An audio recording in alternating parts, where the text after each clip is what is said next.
உக்ரைனோட அதிபரான Vladimir Zelensky அவர்கள் பல speech statements அதிகமா பேசிட்டே இருக்காரு. வார்த்தால வார்த்தால அப்படிங்கிறது போல நிறைய விஷயங்கள் சொல்லிட்டே இருக்கிறாரு. ஜெலன்ஸ்கி அவர்கள் இப்ப என்ன சொன்னார்னா, ரஷ்யா வந்து பாத்தீங்கன்னா மொத்தம் 3 அஃபென்சிவ் பிளான் பண்ணியிருந்தாங்க. 3யுமே தடுத்துட்டோம். அது வேற விஷயம் அப்படின்னு கூட சொல்லிக்கிறாரு. ஆனா களத்துல தான் சில செட்டில்மெண்ட்ஸ் பல பகுதிகள் ரஷ்யா எடுத்துக்கிட்டாங்க. பட் இருந்தாலும் அதெல்லாம் தோத்துட்டாங்க. அவங்களோட அப்ஜெக்டிவ் வந்து அவங்க எடுக்க முடியல இல்லையா? அதாவது ரஷ்யாவோட அப்ஜெக்டிவ்னு உக்ரைன் நம்பி இருப்பாங்க இல்லையா? அத ரஷ்யா எடுக்க முடியல. அதனால அது ஃபெயிலியர் ஆயிடுச்சு. ஆனா ரஷ்யா பகுதிகள முன்னேறிக்கிறாங்க. அத நம்ம பார்த்துட்டு இருக்கோம். அது என்ன நடக்குது அப்படிங்கிறது. பட் ஆனா ஜெலன்ஸ்கி அவர் என்ன சொல்லிக்கிறாருன்னா, நாங்க தடுத்துட்டோங்க. 3 அஃபென்சிவ் ஆப்பரேஷன் தடுத்துட்டோம். ஆனா இன்னும் 2 அஃபென்சிவ் ஆப்பரேஷனுக்கு ரஷ்யா பிளான் பண்ணிக்கிட்டு இருக்காங்க. அதுவும் மாஸான அதிகப்படியான அஃபென்சிவ் ஆப்பரேஷனுக்கு பிளான் பண்ணிட்டு இருக்காங்க. நான் இத உங்ககிட்ட சொல்றதுல பெருமை அடையறேன். அதாவது 3 அஃபென்சிவ் ஆப்பரேஷனையும் ஸ்டாப் பண்ணிட்டோம் இல்லையா? ஸோ அது சும்மா ரஷ்யா வந்து எங்களோட கிழக்கு பகுதியில எடுத்துருவாங்க. ரஷ்யா வந்து சுமி பகுதியில எடுத்துருவாங்க. அதெல்லாம் சும்மா அதெல்லாம் முடியல. அதெல்லாம் ஃபெயில்ட் அட்டெம்ப்ட். என்னோட வியூ படி என்ன அப்படின்னா, இது ஒரு இம்பார்ட்டன்டான சிக்னல். ரஷ்யா அவங்களால ஜெயிக்கவே முடியாது. அவங்களுக்கு எதுவும் கிடைக்காது அப்படிங்கிறத விட, ஜெலன்ஸ்கி அவர்கள் தரப்பு வந்து ஸ்டேட்மெண்ட்ஸ் வந்திருக்கு. நடக்குதா என்ன ஏதுங்கிறது பார்க்கலாம். ஆக்சுவலா ரஷ்யாவை பொறுத்த வரைக்கும் சுமிய நாங்க பிடிப்போம் அப்படிங்கிறத ரஷ்ய அதிபர் விளாடிமிர் புட்டின் அவர்கள் சொல்லல. அவரு நாங்க பஃபர் ஜோன் ஆபரேஷன் தான் பண்ணுவோம்னாரு. சுமி பகுதி, கர்கிவ் பகுதி இந்த பகுதியெல்லாம். ஸோ பஃபர் ஆபரேஷன் அப்படின்னாலே என்ன? எதிரியோட நிலைக்குள்ள சில பகுதிகளை ஊடுருவி போய் பிடிச்சு வச்சுக்கிட்டாங்க அப்படின்னா, ஒரு அஃபென்சிவ் ஆபரேஷன் வருதுன்னா சண்டை அங்கதான் நடக்கும். நம்ம பகுதிக்குள்ள நடக்காது. ஸோ அந்த பகுதியிலேருந்து அதுக்கப்புறம் சண்டை நடக்க நம்ம எக்ஸ்பேண்ட் ஆகி போய்க்கலாம். சேஃப்டி, செக்யூரிட்டியா சில பகுதிகளை பிடிச்சு வச்சுக்கலாம் அப்படின்னு சொன்னார். இதுக்காக என்ன உள்ள வந்து பஃபர் ஜோன் ஆப்ரேஷன்னா என்ன அண்டா சைஸ்க்கு வந்து உள்ள என்ன 100 கிலோமீட்டர் 200 கிலோமீட்டர் பிடிச்சி வச்சுக்குவாங்களா அப்படிங்கிற கேள்விகள் இருக்கு. பட் இருந்தாலும் பரவாயில்ல. ஏதோ உக்ரைன் ஏதோ யோசிச்சிருக்காங்க. அதுபடி நடக்கல அப்படின்னால சந்தோஷப்பட்டுக்கிட்டு இருக்காங்க. அது ஒரு சைடு. இதை மட்டும் சொல்லல. அவர் இன்னொன்னையும் சொல்லிக்கிறார். அதாவது விளாடிமிர் ஜெலன்ஸ்கி அவர் என்ன சொல்லிக்கிறாருன்னா, அதாவது நான் புரிஞ்சுக்கிற வரைக்கும், அதாவது அவரே புரிஞ்சுக்கிற வரைக்கும் என்ன அப்படின்னா, போலாண்ட் இருக்கிறாங்க இல்லையா? அவங்களால அவங்க மக்கள காப்பாத்த முடியாதுங்க. ஏன்னா, நீங்க யோசிச்சு பாருங்களேன். லார்ஜ் ஸ்கேல் அட்டாக் ரஷ்யா அடிக்கிறாங்க. அதுவும் 810 ட்ரோன்கள் இல்லையா? ஒரு நாள்ல 810 ஏரியல் ட்ரோன்கள் அனுப்பி விட்டாங்க. அதுல நாங்க 700 ட்ரோன்கள் டவுன் பண்ணிட்டோம். அப்ப 110 ட்ரோன்கள் அடிச்சிருச்சுங்களா? அப்படிங்கிற கேள்விகள் வருது. பட் இருந்தாலும் பரவால்ல. 700 ட்ரோன்கள டெஸ்ட்ராய் பண்ணிட்டோம். அது ஒரு பெரிய நம்பர் தெரியுமா? எங்க ஆளுங்கலாம் அதிலேயே இருந்து டெஸ்ட்ராய் பண்ணி பழகி எக்ஸ்பீரியன்ஸான நபர்கள். நாங்களே வந்து பார்த்தீங்கன்னா, அது எந்த அளவுக்கு அத தடுத்து நிறுத்தியிருக்கிறோம். லார்ஜ் நம்பரா டிஃபெண்ட் பண்ணியிருக்கோம். இதே நீங்க போலாண்ட் எடுத்து பாருங்க. போலாண்ட் ஒண்ணும் போர்ல இல்ல. அவங்க இது ஒரு மெசேஜ் தான் அவங்க புரிஞ்சுக்குவாங்க. என்னன்னா, அதாவது 19 ட்ரோன் நெனைக்கிறேன் இல்லையா? அவர் பேசுற அதே தோரணையில சொன்னேன். 19 ட்ரோன் நெனைக்கிறேன். ஆமா இல்லையா? 19 ட்ரோன் தான். அதுல 4 தான் வந்து பார்த்தீங்கன்னா, சுட்டு வீழ்த்தியிருக்கிறாங்க. கம்பேர் பண்ணி பாருங்களேன் நீங்களே. 19 ட்ரோன்ல 4 ட்ரோன்கள அவங்க சுட்டு வீழ்த்துறாங்க அப்படின்னா, பேலன்ஸ் இருக்கிற ட்ரோனோட நிலைமைய யோசிச்சு பாருங்க. இதுல மிசைல் எல்லாம் வரவே இல்ல. எங்களுக்கெல்லாம் கம்பைன்டு ஸ்ட்ரைக் 810 ட்ரோனோட மிசைலு சேர்ந்து வரும். நாங்கலாம் அதெல்லாம் தடுத்து பழகிட்டோம். இது போலாண்ட் என்னது இது? 19 ட்ரோன் வந்ததுல 4 தான் தடுத்துருக்காங்கன்னா எப்படி? அப்படிங்கிற கேள்வி உக்ரைனோட அதிபரான ஜெலன்ஸ்கி அவர்கள் சொல்லிக்கிறார். இதத்தாங்க சொன்னோம். நாட்டோ நாடுகள் ஒரு பின்பம் தான். நீங்க சிஎஸ்டிஓல சேர்ந்துக்கோங்க. ரஷ்யாவோட சேர்ந்தா கொஞ்சம் மாசா இருக்கும் இல்லையா? அப்படிங்கிறது போல பல அனலிஸ்டர் வந்து கருத்துக்கள் இருந்தது. ஆனா உக்ரைன் அத பெருசா எதுவும் கண்டுக்கிற மாரி தெரியல. அவங்களுக்கு மேற்கோட மோகம் இருக்கனால அவர் அங்க போறாரு. அதாவது போலாண்டு காப்பாத்துறாங்களா இல்லையா? அப்படிங்கிறது 2வது பிரச்சனை. போலாண்டோட மக்கள உக்ரைனோட மக்கள்கள்லாம் தெறிச்சு உக்ரைன் விட்டு ஓடிட்டு இருக்கிறாங்க. அதுலயும் வந்து பாத்தீங்கன்னா, உக்ரைனோட ஃபேமஸான ஒரு கோல் கீப்பர் டைனமோ அப்படின்னு அழைக்கக்கூடிய ஷக்ரார் அப்படின்னு ஒரு நபர். இந்த இமேஜ் இருக்கிறார் இல்லையா? இவர்தான். இந்த கோல் கீப்பர் என்ன பண்ணிக்கிறாரு, உக்ரைனோட ஃபுட்பால் டீம்ல இருக்கக்கூடிய நபர் தான். தெறிச்சு ஓடலாம் அப்படிங்கிறதுக்காக சைலன்ட்டா காசு குடுத்து, இந்த வண்டியிலேயே தப்பிச்சு போவாங்களே, அது போல தப்பிச்சு போறதுக்கு ட்ரை பண்ணிக்கிறாங்க. பார்டர் கார்ட்ஸ் புடிச்சுட்டாங்க. மூஞ்சி வேற காட்ட முடியல பாவம். மூஞ்சி வேற மூடி வச்சுக்கிறாரு. ஈரோப்புக்கு தப்பிச்சு போயிடலாம் அப்படின்னு யோசிச்சுக்கிறாரு. முடியல மாட்டிட்டார். அதாவது உக்ரைன்ல இருக்கக்கூடிய மக்கள் உக்ரைனையே பிடிக்காம அங்கிருந்து தப்பிச்சா போதுண்டா சாமின்னு ஓடிட்டு இருக்கிறாங்க.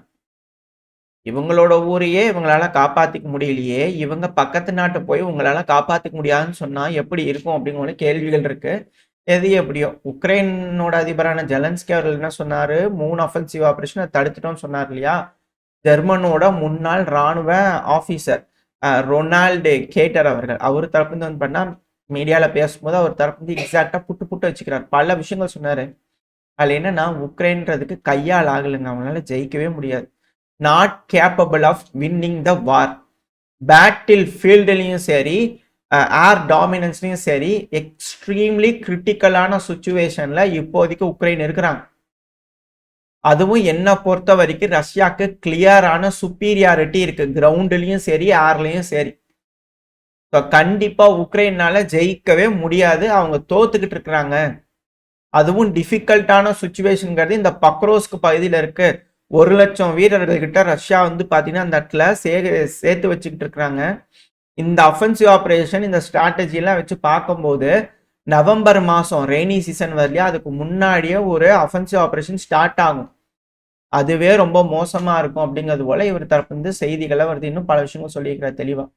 அதாவது ஜெலன்ஸ்கி அவர்கள் இன்னும் 2 அஃபென்சிவ் ஆபரேஷனுக்கு பிளான் பண்ணிக்கதா சொல்றாரு. ஜெர்மனில நவம்பருக்கு முன்னாடி ரெய்னி சீசனுக்கு முன்னாடியே ரஷ்யா அடிப்பாங்கன்னு இருக்காரு. ஸோ கூடிய விரைவில் கண்டிப்பா ஒரு லார்ஜ் ஸ்கேல் அஃபென்சிவ் ஆபரேஷன் இருக்கத்தான் போகுது. அதுக்கு சிறந்த உதாரணம் தான் ரஷ்யாவோட ஜப்பாட் எக்ஸசைஸ் பெலருஸோட இணைஞ்சு. ரஷ்ய அதிபரான விளாடிமிர் புட்டின் அவர்களே வந்து பாத்தீங்கன்னா இந்த மாஸ்கோ பிளாஸ்டுக்கு பக்கத்துலேயே வந்து பாத்தீங்கன்னா நோவ்கிராட் இருக்கு. ஸோ அந்த பகுதியில் வந்து பார்த்தீங்கன்னா மெயினான ட்ரில்லு வந்து பார்த்தீங்கன்னா அங்கே நடந்துகிட்டு இருக்கு. ஸோ அந்த இடத்துக்கு போய் ரஷ்ய அதிபரே நேரில் போய் பகுதிகள்லாம் பார்த்து ட்ரில்லு எப்படி நடக்குது என்ன விஷயம் அப்படிங்கிறது பார்த்துட்டு இருந்திருக்காரு. இந்த ஜப்பாட் எக்ஸசைஸ்ங்கிறது பெலரூஸ் மட்டும் இல்லை, பெலரூஸ்ல ரஷ்யால பசிபிக் நேவல் ஃபிளீட்டு ஆர்டிக்கு பல பகுதிகள்லையும் வந்து பார்த்தீங்கன்னா இந்த ஜப்பாட் எக்ஸசைஸ் நடக்குது, கலினின்கிராட்லையும் நடக்குது. இது எல்லாத்தையும் ரஷ்ய அதிபரான விளாடிமிர் புட்டின் அவர்களே நேர்ல முன்னின்னு ஆயுதங்கள் எல்லாத்தையும் வெரிஃபை பண்ணி செக் பண்ணி எல்லாத்தையும் பார்க்கிறாரு அப்படின்னா உக்ரைனுக்கு ஒரு வாய்ப்பு. அந்த வாய்ப்புல அவங்க பேசி பிரச்சனையை தீக்கல அப்படின்னா இதுக்கு மேல பேசி பிரயோஜனம் இல்லை, எல்லாத்தையும் நம்ம கூட எடுத்துக்கங்க அப்படிங்கிற ஆணையிட்டுருவாரா அப்படின்ற அச்சங்கள் இருக்கு. அதுக்கான ரீசன் தான் ஜப்பாட் எக்ஸைஸா மாபெரும் அளவில் தயாராகிட்டு இருக்கிறாங்க ரஷ்ய வீரர்களை, எந்த ஒரு மாற்றமும் இல்லை. அது மட்டும் இல்லாம அமெரிக்காவோட துணையும் இல்லை. இது எப்படி பார்க்கலாம் அப்படின்னா அமெரிக்காவோட ஒரு பிரபலமான ஒரு டிவி சேனல் இவங்களுக்கு நிறைய வியூஸும் வந்திருக்குது. உக்ரைன் தரப்புந்தே கவலைப்பட்டிருக்கிறாங்க. என்னன்னா கிரீமியாவை வந்து பார்த்தீங்கன்னா உக்ரைனோட ஒரு பகுதி அப்படிங்கிறது காட்டலை, வெறும் உக்ரைன் கிரீமியா இல்லாத உக்ரைனை வரைஞ்சு காமிச்சிக்கிறாங்க. அப்போ அமெரிக்கா அங்கீகாரம் பண்ணிட்டாங்களா அப்படின்ற கேள்வி வரும் இல்லையா? சில மாசங்களுக்கு முன்னாடி ஃபாக்ஸ்ன்னு நினைக்கிறேன், ஃபாக்ஸ் சேனல் நினைக்கிறேன், கீவ் இருக்கு இல்லையா, அது ரஷ்யாவோட ஒரு பகுதின்னு டெலிகாஸ்ட் பண்ணிட்டு இருந்தாங்க லைவ்ல. உக்ரைனோட கேபிட்டலான கீவே வந்து பார்த்தீங்கன்னா ரஷ்யாவோடது அப்படிங்கிற மாதிரி டெலிகாஸ்ட் பண்ணிட்டு இருந்தாங்க அமெரிக்காவில். அந்த மாதிரி நிலைமை ஆகிப்போச்சு. அமெரிக்கா பேக் ஸ்டெப் எடுக்க ஆரம்பிச்சிட்டாங்க. அது மட்டும் இல்லாமல் அமெரிக்காவோட அதிபரான டொனால்டு ட்ரம்ப் அவர்களோட அரசாங்கம் இருக்கு இல்லையா, இப்போ திரும்பவும் ஒரு மிலிட்ரி எய்டு பேக்கேஜை அப்ரூவ் பண்ணிக்கிறாங்க. எதுக்கு? உக்ரைனுக்கு. ஆனால் இவங்க டைரக்டா உக்ரைனுக்கு கொடுக்கல. யூரோப்பியன் யூனியன் நாடுகள் அமெரிக்காவுக்கு பே பண்ணியிருக்காங்க, அந்த பணம் அவங்களுக்கு வந்துடுச்சு. அந்த எய்டை இப்போ உக்ரைனுக்கு டெலிவரி பண்ண போறாங்க. ஸோ யூரோப்பியன் யூனியன் தான் இதுக்கப்புறம் செஞ்சுக்கணுமே தவிர அமெரிக்கா டைரக்டா பண்ணாது. ஸோ அமெரிக்கா டைரக்டா பேக் ஸ்டெப் எடுத்தாச்சு. ஸோ யூரோப்பியன் யூனியன் நாடுகள் இதுக்கப்புறம் என்கேஜ் பண்ணணும்னு விருப்பப்பட்டாங்கன்னா அவங்க தான் சூசைட் ஆப்ரேஷன் பண்ணிக்கணுமே தவிர அமெரிக்கா வரப்போறது கிடையாது. அமெரிக்கா ஆயுதம் சப்ளை மட்டும் பண்ணுவாங்க. இந்த வேர்ல்டு வார் 1 வேர்ல்டு வார் 2ல எப்படியோ அப்படித்தான் 2 முடிஞ்சு விட்டாச்சு சக்சஸ்ஃபுல்லா. உனக்கு வேணும் நீ இருக்கணும் அப்படின்னு நினைச்சீங்கன்னா பிடிச்சி தான் ஆகணும். இது டூ ஆர் டையே, செய்யறனா ஆயுதம் தரேன் அப்படிங்கிற பழங்கால டெக்னாலஜி அந்த second world war 2 world war 1 ஸ்ட்ராட்டஜிக்கே போயிட்டாங்க அமெரிக்கா. 2 முடிஞ்சு விட்டு விலகி நின்று வேடிக்கை வேணா அடிச்சுக்க ஆயுதம் தரேன், இல்லைன்னா ஒன்றும் பண்ண முடியாது அப்படிங்கிற விலகி நின்று வேடிக்கை பார்க்க போறாங்க. இதுக்கு யூரோப்பியன் யூனியன் நாடுகள் என்ன செய்ய போறாங்க அப்படிங்கிறது பார்த்தலாம். ஜெலன்ஸ்கி அவர்கள் மிரட்டிட்டு இருக்கிறார், போலாண்டே உங்களால முடியாதப்பா அப்படிங்கிற. ஏன்னா நேற்றுக்கு தான் நம்ம சேனல்ல சொல்லியிருந்தோம், இந்த சாகி ட்ரோன்கள்லாம் 1000 கிலோமீட்டர் ரேஞ்சு பிரியான்ஸ்க் பகுதியிலேருந்து ஏவி விட்டாங்கன்னா போலாண்டோட எல்லா பகுதிக்கும் ட்ரோன்கள் போகும் அப்படிங்கிறது போல. ஸோ உக்ரைன் சொல்ற மாதிரி ஒரு 800 ட்ரோன் 1000 ட்ரோன் ரஷ்ய தரப்புலேருந்து ஏவி விட்டாங்க அப்படின்னா உக்ரைன்றதுனால மெல்லமா பண்றாங்க, எல்லாம் அடக்கி வச்சுக்கிற எல்லா வெறியும் காமிச்சிருவாங்க போலாண்டு மேல. அது யுக யுகமா இருக்கு. ரஷ்யா எப்போ இந்த கீவன் ரூஸ் ஆரம்பிச்சதோ அப்பத்துலேருந்து போலாண்டுக்கும் ரஷ்யாவுக்கும் யுக யுகமா வந்து பாத்தீங்கன்னா இருக்குது அந்த ஒரு வெஞ்சன்ஸ் வச்சு செய்வாங்க போலாண்ட் அப்படிங்கிற மாற்று கருத்துல. ஸோ வெயிட் பண்ணி பார்ப்போம். இது போல எஸ்கலேஷன் எதுவும் ஆகாம பேசி தீர்த்துக்குவாங்க. ஏன்னா ட்ரம்ப் அவர்கள், ஜெலன்ஸ்கி அவர்கள் எந்த ஒரு அக்ரிமெண்ட், எந்த ஒரு கண்டிஷனுமே இல்லாம மீட் பண்றேன்லாம் சொல்லியிருக்கிறாரு. மாஸ்கோவுக்கு கூட்டிட்டு போய் பேச வச்சு கூட்டிட்டு வந்துட்டாருன்னா பரவாயில்ல. ஒரு பாஸாவது கிடைக்கும். என்னதான் நடந்தாலும் அது ஒரு பாஸ் தான்.